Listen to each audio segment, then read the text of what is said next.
শোনো, আমি যা মহান কাজ করে রাখছি না, এতে মানুষের বহু উপকার হয়। কি এমন মহান কাজ করেছে যাতে মানুষের উপকার হয়? মানুষের উপকার? আমি রাত 4টের সময় ঘুমাই যাতে রাত্রেবেলা বাড়িতে চুরি না হয়।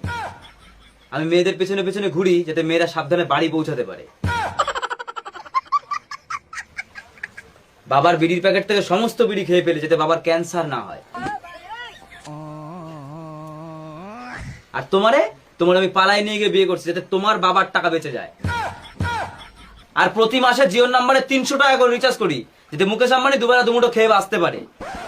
এগুলো মানুষের উপকার ছাড়া আর কি?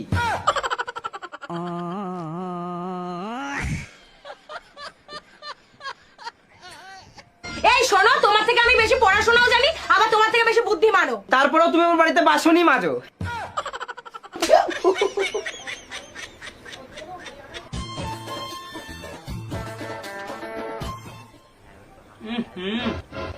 এই কি গো,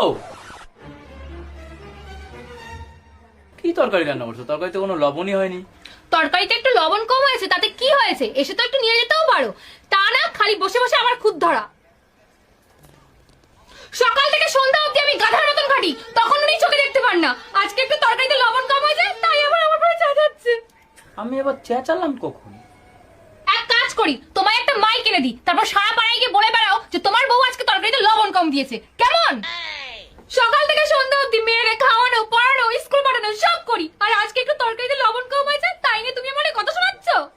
বিয়ের আগে গ্রাম শুদ্ধ লোক সবাই বলতো ওর মতো রান্না কেউ করতে পারে না, আর আজকে একটু ভুল করে তরকারিতে লবণ কম দিয়ে ফেলাইছে বলে তুমি আমাকে এত অপমান করলে। অপমান করেছি?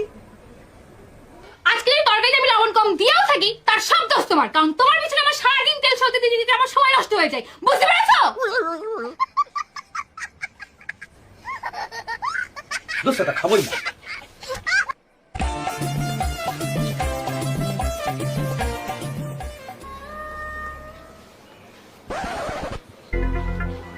ও দি, তুমি এত কি ভাবছো?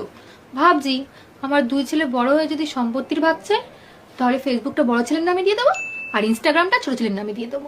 তাহলে হোয়াটসঅ্যাপটা কি করবা? হোয়াটসঅ্যাপটা আমি নিজের কাছে রাখবো, শেষে যদি বুড়ো বয়সে না দেখে। কিছু তো একটা নিজের কাছে রাখতে হবে নাকি? বাবু, মনে করান অন্য একটা মেয়ে। দূরে থাকো আমার থেকে, আমি বিবাহিত।